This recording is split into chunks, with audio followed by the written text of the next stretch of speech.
The nation pays homage to Dr. Babasaheb Ambedkar today on the occasion of his 64th Mahaparinirvan Day. The Prime Minister pays tributes, says that his thoughts and ideals continue to give strength to millions, asserts that the government's commitment to fulfilling Babasaheb's dreams for the nation.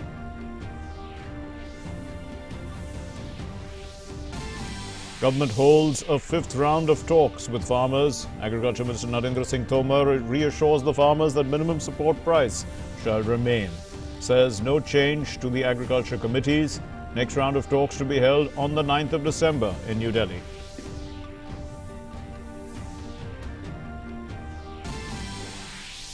The number of active coronavirus cases continues to decline in India. Active caseload accounts for just 4.18% of the total number of positive cases. Recovery rate further improves to 94.37%.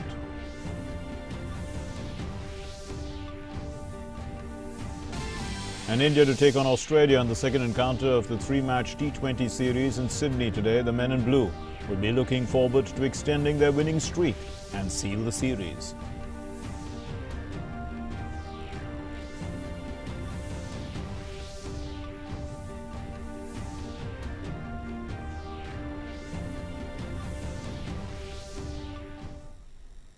Namaskar, good afternoon, welcome to the news. I'm Mark Lynn. Here's our top story. The centre yesterday held the fifth round of talks with representatives of farmers' unions to address the issues concerning them.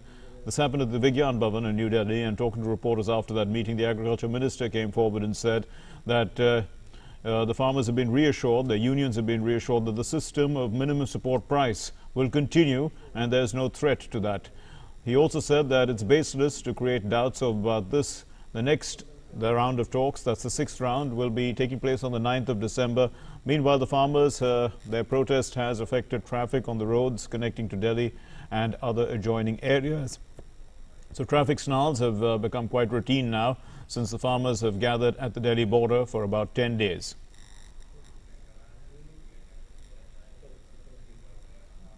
And the farmers seem to be benefiting from the new agricultural laws of the central government. Farmers from a small village in Hingoli district of Maharashtra have exported their produce abroad. They've earned considerable profits. Satifal, a small village in Hingoli district of Maharashtra, has become famous in the region due to Surya Farmer Producer Company, which sells farmers' agriculture produce. With the help of new agriculture law nowadays, the farmer produce company like Surya Farmer Producer Company Limited is directly selling agriculture produce to buyers without involvement of APMC. This company has exported turmeric of worth Rs 1.92 crore to Bangladesh and worth Rs 1 crore turmeric to ITC and other buyers outside the mandi. This trade outside APMC is saving 1% mandi fee and also without being compelled to sell through commission agents. इस company के माध्यम से हमने 538 farmer संगठित करके और individual जो जुड़े वाले फार्मर है उनको लेके लगभग 3,000 फार्मर हमसे जुड़े वाले इनके साथ हम काम कर रहे और किसान का ये जो अभी कायदा आया है एपीएमसी के बाहर जो हम काम करेंगे तो इसके ऊपर हमें सेस देना नहीं पड़ेगा, तो ये बहुत हमें क्रांतिकारी लगा। Farmer Bhagwan Bhalerao from Hingoli district also sell his produce directly to buyers via this company. He said this process helped him in saving transportation cost and time. Earlier in APMC, farmers have to spend entire day to sell the produce. जो केंद्र सरकार ने कायदा किया है वो जो हमारे वहाँ किसानों को कुछ कंपनियाँ दिए वाले है, ये कंपनी में हमारा मार्केट कमेटी से वहाँ थोड़ा ज़्यादा फायदा हो रहा है। मार्केट कमेटी में माल डालने से हमारा थोड़ा नुकसान होता था, कुछ देर लगता था माल बेचने को। वहाँ वैसा कोई नहीं है, माल हमारा जल्दी बेचता है, जल्दी पैसे मिलते हैं, वो हमारा कमीशन नहीं काटते वहाँ। ये ऐसे फायदे हैं छोटे-छोटे। The new agricultural law enable ordinary farmers to sell their produce to the corners of the world. Farmers in the district like Hingoli have achieved this feat due to these laws. Aruna Hokarne's report, DD India. Prime Minister Narendra Modi will inaugurate the construction of the Agra Metro project tomorrow via video conferencing. And the Union Minister of Housing and Urban Affairs, Hardeep Singh Puri, Chief Minister of Uttar Pradesh, Yogi Adityanath, and other dignitaries will attend this event that will be held at the 15th Battalion PAC Parade Ground in Agra. The Agra Metro project comprises 2 corridors with a total length of 29.4 kilometers. It connects major tourist attractions like the Taj Mahal, Agra Fort, Sikandra, and railway stations, with the railway stations, that is, and bus stands. So this project will benefit the 26 lakh population of the city of Agra and will also cater to more than 60 lakh tourists who visit Agra every year. It will provide an environment-friendly mass rapid transport system to that historic city. The estimated cost of the project will be about 8,379.62 crore rupees, and it will be completed in 5 years. Earlier, on the 8th of March last year, the Prime Minister had inaugurated the Agra Metro project along with the commencement of the commercial operations of the Lucknow Metro on the entire 23-kilometer long north-south corridor from CCS Airport to Munshi Pulya. The nation is observing the 64th Mahaparinirvan Diwas, which marks the death anniversary of the Bharat Ratna Dr. Bhimrao Ambedkar. Maharashtra Governor Bhagat Singh Koshyari and the State Chief Minister Uddhav Thackeray, besides other dignitaries, paid tributes to Babasaheb Ambedkar, and flowers were showered from a helicopter over the Chaitya Bhumi area. However, in view of the coronavirus pandemic, people are not allowed to gather at the Chaitya Bhumi this year, and they've been requested to pay tributes to him from their homes. A program was live streamed, in fact, on various social media platforms, including YouTube, Facebook, Twitter, and also Doordarshan's Sahadri channel.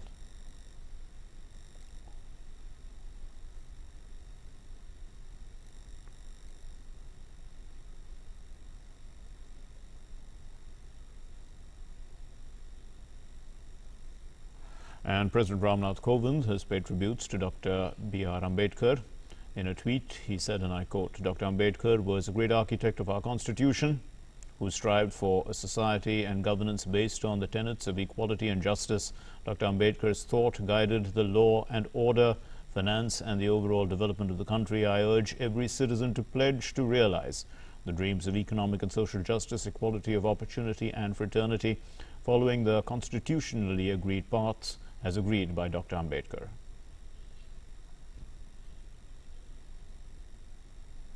Vice President M. Venkaiah Naidu and Tamil Nadu Governor Banwari Lal Purohit paid floral tributes to Dr. B.R. Ambedkar and on the Mahaparinirvan Diwas at the Raj Bhavan in Chennai.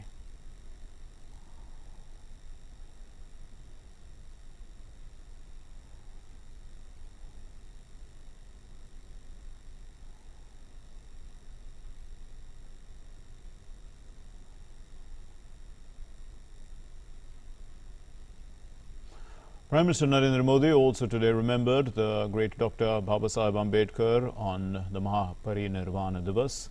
In a tweet, he said that his thoughts and ideals continue to give strength to millions. We are committed to fulfilling the dreams that he had for our nation.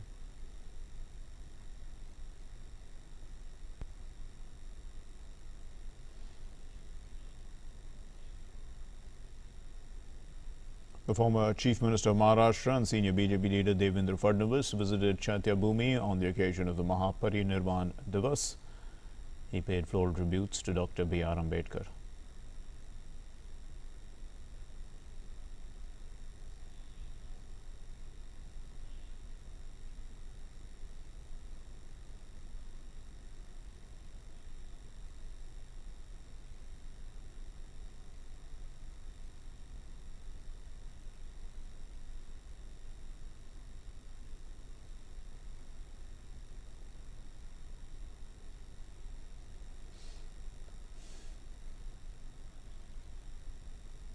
In Mumbai, 20 people were injured in a cylinder blast in the Lal Bagh area. 2 fire brigades and 2 tankers are on the spot to douse the fire. The Mumbai Mayor Kishori Padnekar visited the King Edward Memorial Hospital to meet the people who were injured in the Lal Bagh area's cylinder blast.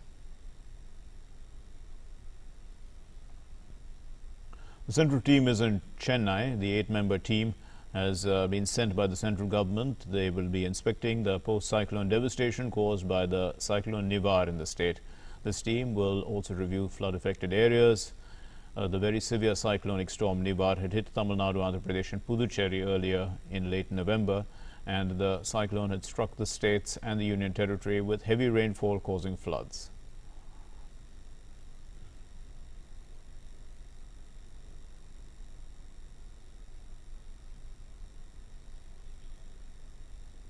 Environment conservation does not only require government policies, it also relies on individuals making small efforts for this major cause. A betel leaf shop owner in Odisha's Baldiha village cleans the area near the Baldiha Dam, where people often go for a picnic. Not only this, Nabaghana, the betel shop owner, also collects thrown away and discarded plastic bottles and recycles them. He uses these bottles to plant decorate his house, in fact, in Odisha's Mayurbhanj district.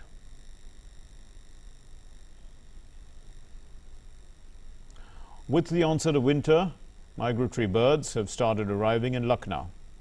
Lucknow's Nawab Wajid Ali Shah Zoological Garden becomes the center of attraction for these birds every year. Hundreds of migratory birds fly miles from Central Asia, Japan and Siberia to reach here, and these countries witness harsh winter seasons, of course, because of these months between November and February, compelling these birds to move to warmer climates, other countries in search of food and water.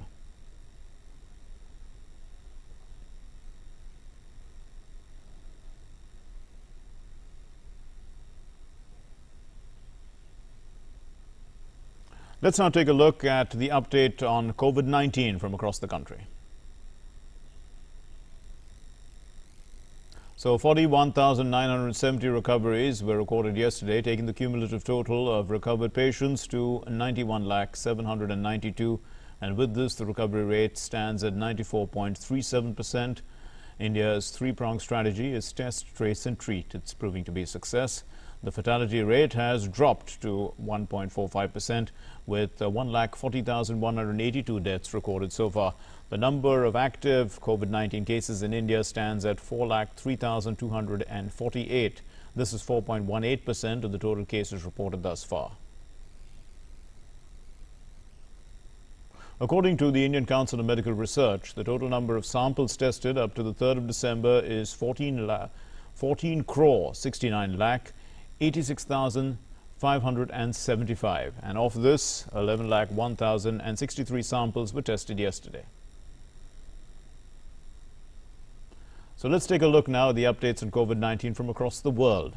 So far, the tally of people who have contracted this virus stands at 6 crore 68 lakh 23,900, while over 4 crore 62 lakh 22,700 people worldwide have recovered from the virus. The coronavirus disease has claimed more than 15 lakh 33,000 lives globally, and the US is the worst affected country with 1 crore 49 lakh 75,000 cases of COVID-19. The fatality rate has also been quite high. It has crossed 2 lakh 87,000. Iran's total deaths from coronavirus have surpassed 50,000 now, with more than 1 million people having been infected, although the transmission rates in the Middle East's worst affected country were slowing down. Several shopping malls and other businesses reopened after a 2-week shutdown following a 10% drop in infections over the past days.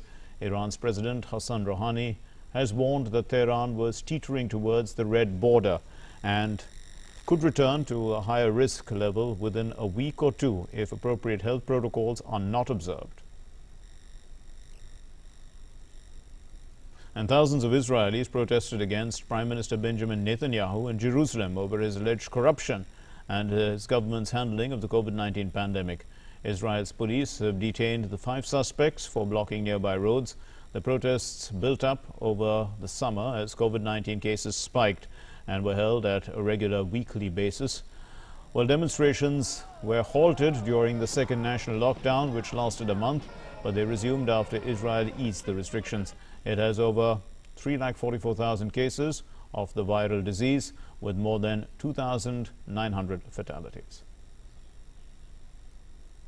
The UK Prime Minister Boris Johnson and the European Commission President Ursula von der Leyen have instructed their negotiations to resume their trade talks.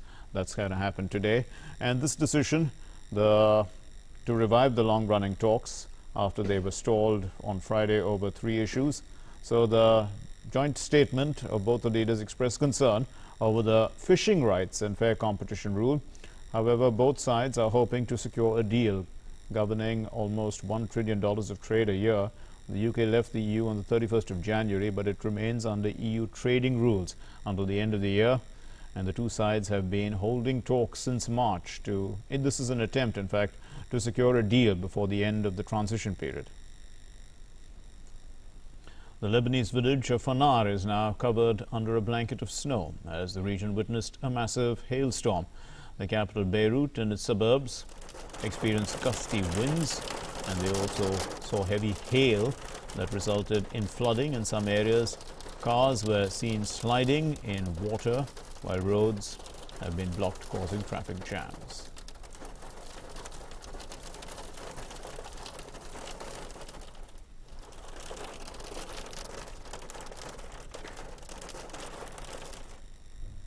Ghana's President Nana Akufo-Addo has held a final rally in Accra. This is ahead of Monday's presidential and parliamentary elections. Akufo-Addo spent a few hours touring parts of Accra, where he met thousands of supporters. He's 76 years old, is running against the main opposition National Democratic Congress's John Mahama, and this is for the third time after defeating Mahama in the 2016 race for the presidency.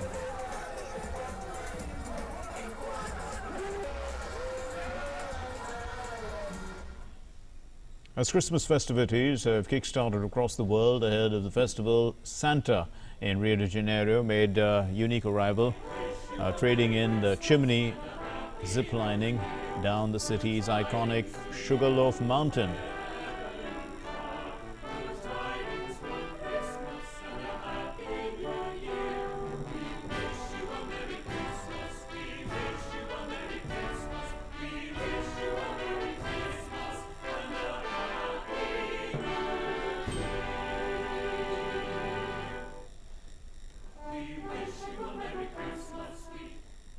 And at this point in time, we're taking a short break. Stay with us. The changing world of news. Headlines that you wake up to. News that shapes your day. Stories that matter to you. The latest and most accurate updates. A fresh start to a new day. The Breakfast News, Monday to Friday, 8 a.m. on DD India.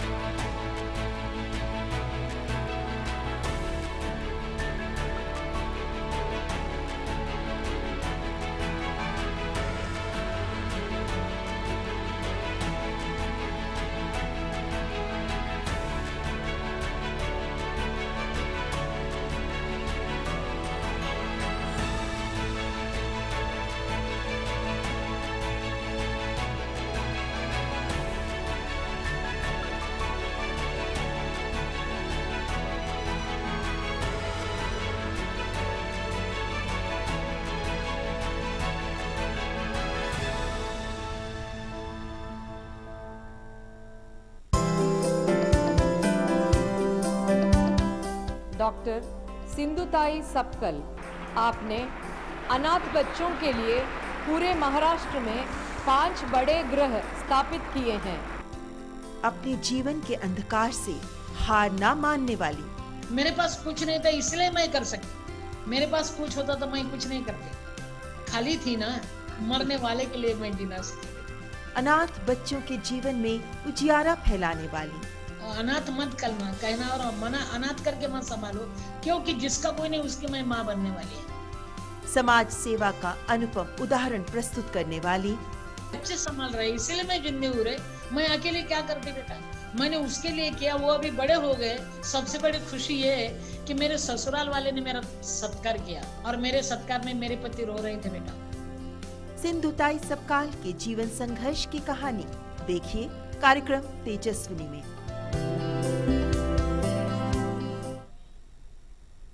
Well, Moscow has begun Russia's first large-scale COVID-19 vaccine distribution. The country had begun distributing the Sputnik 5 COVID-19 vaccine via 70 clinics and to the most exposed groups. These are the Russian-made vaccine will first be inoculated to doctors and other medical workers, teachers and social workers. The Russian President Vladimir Putin has ordered a nationwide voluntary vaccination program to begin next week. And he said that Russia will have produced 2 million vaccine doses within the next few days. The country has reported over 24,31,000 cases of COVID-19, while the number of fatalities are more than 42,600. In Jerusalem's Bethlehem, a Christmas tree was lit up outside the Church of Nativity. So this giant tree was illuminated by hundreds of golden white bulbs as fireworks lit up the night sky. A small group of residents and religious leaders participated in the tree lighting ceremony at the Manger Square near the Church of Nativity, where the Christians believe that Jesus Christ was born. Meanwhile, arrangements were made to witness the ceremony virtually done due to COVID-19 restrictions.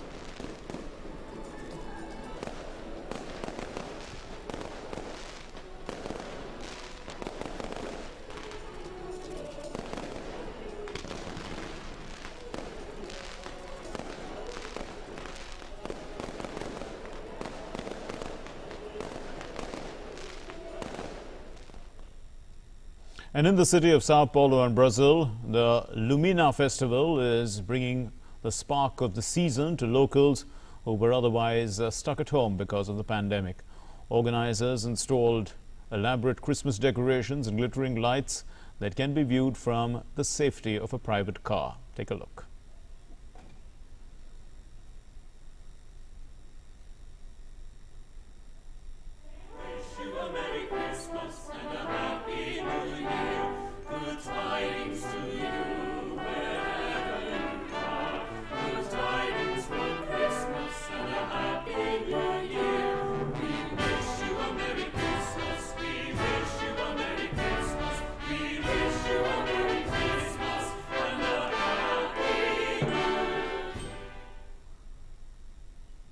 Well, in cricket news, India has won the toss against Australia and has chosen to field. And the men in blue, they are looking at winning the series. Australia is playing the second match, and they've started batting, and they've scored about 20 plus runs, 30 runs now, in fact, in 2.4 overs, as reports last came in the T20 series in Sydney today. This is the third T20 match will also be played in Sydney, and this will be on the 8th of this month. India beat Australia by 11 runs in the first T20, which was at Canberra a little earlier.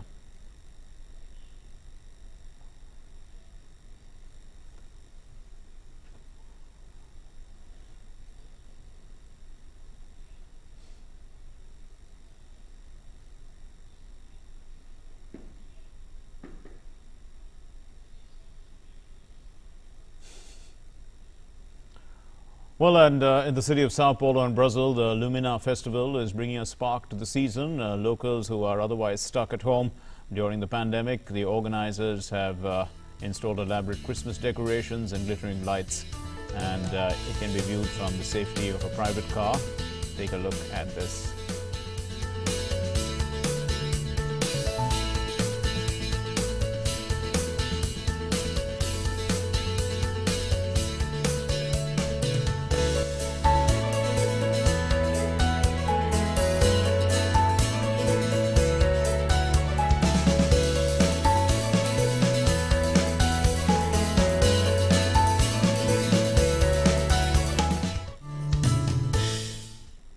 And with that, we conclude this bulletin. Thank you very much for being with us. Namaskar.